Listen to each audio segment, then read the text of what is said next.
ये मैं क्या सुन रहा हूं? मृतलोक में अयोध्या नगरी का सत्यवादी राजा हरिश्चंद्र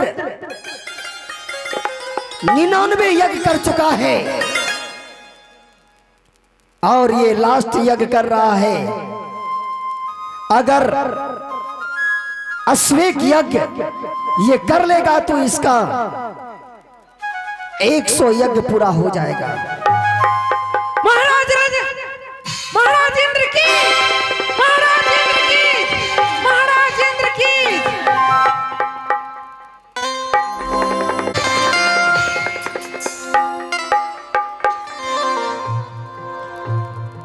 नर्तकी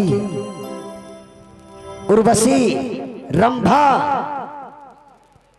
सुलोचना, माधुरी, गाओ, संगीत को सुनाओ और मैं संगीत में निभोर होने के लिए चाहता हूं। आपकी जैसी है क्या महाराज? हेलो। अगर दिल पर रुसवाई हमें मंजूर हो जाए, सनम तू बेवफा के नाम से मशहूर हो जाए, सनम तू बेवफा के नाम से मशहूर हो जाए। अगर दिल पर रुसवाई हमें मंजूर हो जाए, सनम तू बेवफा के नाम से मशहूर हो जाए, सनम तू बेवफा के नाम से मशहूर हो जाए। अगर दिल पर रुसवाई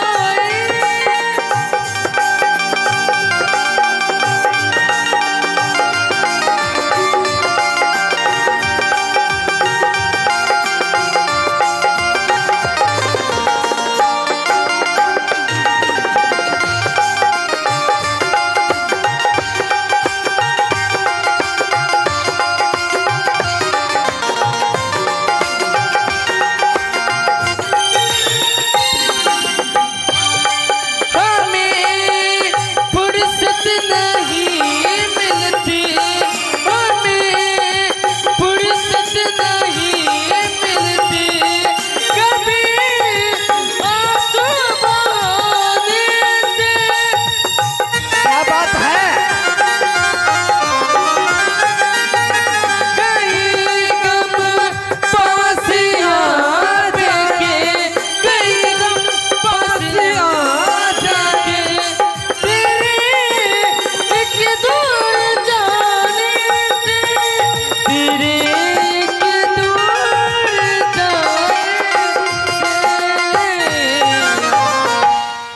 जरा तुम पास आ जाए तो हरे गम दूर हो जाए, सनम तू बेवफा के नाम से मशहूर हो जाए, सनम तू बेवफा के नाम से मशहूर हो जाए, सनम तू बेवफा के नाम से मशहूर हो जाए, सनम तू बेवफा के नाम से मशहूर हो जाए, सनम तू बेवफा के नाम से मशहूर हो।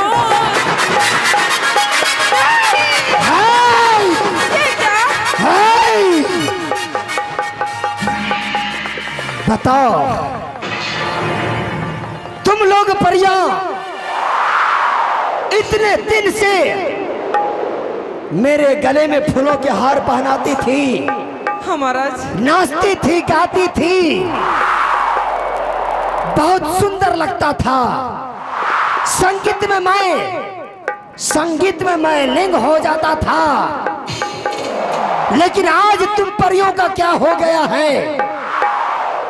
ना तुम संगीत अच्छा से गा पाती है, ना ताल में नाच पाती है। आज सब कुछ भंग कर दिया है। महाराज मुझे कुछ पता नहीं कि क्या हुआ है। महाराज अगर कुछ भी गलत हो गया है तो मुझे माफ कर दीजिए महाराज, माफ कर दीजिए। माफ? तुझे माफ नहीं करूंगा, मैं तुझे श्राप दे देता हूँ। ये श्राप अटल है। ऐसा मत कीजिए महाराज, हम सब बड़ी को आप श्राप मत दीजिए। आहो फूलवा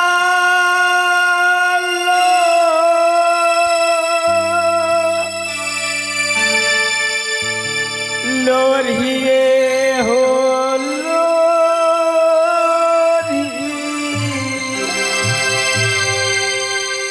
कर रहा गुजर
भगवान, अब हम लोग कहाँ जाएंगे?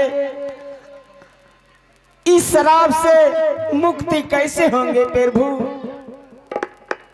देखो परियों, हाँ प्रभु, तुझे जो श्राप लग चुका है, क्योंकि कमान से निकला हुआ तीर और जुबान से निकला हुआ बात कभी वापस नहीं आ सकता। अगर तुम श्राप से मुक्ति पाते हो, श्राप से मुक्ति पाने के लिए चाहती हो, हाँ भगवान, तो तुझे यहाँ से तमाम परियों को मुनि तपोवन में जाना होगा। क्या यहाँ से सभी परियों को मुनि तपोवन जाना होगा प्रभु? और वहां से फूल तोड़कर और फूल की हार बनाकर मेरे गले में चढ़ाना होगा। और एक बात याद रहे, उस मुनि तपोवन में, हाँ भगवान, तुझे बंधन लग जाएगी। क्या? और जब तुझे बंधन लगेगा तो जिंदगी भर उसी में सरती रह जाएगी। क्या भगवान? नहीं भगवान, ऐसा आप नहीं कहिए। अगर मैं जिंदगी भर उस बंधन में सरती रहूंगी तो फिर हम लोग कैसे जिएंगे प्रभु? और उस बंधन से तुझे मुक्ति भी मिल जाएगी। क्या उस बंधन से मुझे मुक्ति मिलेंगे? लेकिन कैसे मिलेगा मैं बताता हूँ। कैसे मिलेंगे प्रभु? उस मुनि तपोवन में जब सत्यवादी राजा हरिश्चंद्र पहला पांव रखेगा, उसी समय तुम बंधन से मुक्ति पा जाओगे। ठीक है भगवान, आपकी बात मैं कभी नहीं काटूंगी। जाओ, अपनो दिलो दिमाग से मुनि तपोवन में अपना जीवन व्यतीत करना। राजेंद्र की, राजेंद्र की।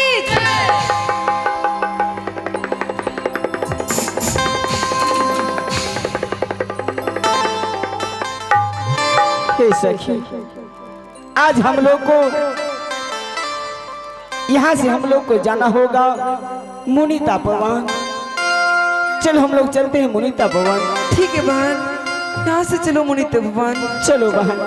हेलो आहे चलबा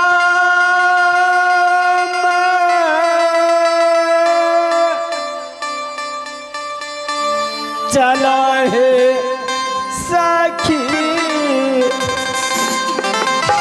मुनीता है पोपा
सखी।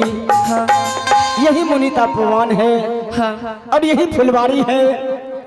इसी फुलवारी में हम लोग फूल तोड़ेंगे। फूल तोड़कर हम लोग ले जाएंगे इंद्र भगवान के पास। क्यों नहीं? और माला बनाकर हम लोग इंद्र भगवान को चढ़ाएंगे। क्यों नहीं भाई? ठीक है सखी। इसी फुलवारी में हम लोग चुन चुन के फूल तोड़ते हैं। हाँ। हो कोनी फूल हरी हो हारा कोनी फूल ला हो कोनी फूल हरी हो हारा कोनी फूल हे कोनी फूल हरी हो हारा कोनी फूल ला हो कोनी फूल हरी हारा कोनी फूल हे कोनी फूल तोरिए है सखी यदि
कि अभी रास्ता में छिए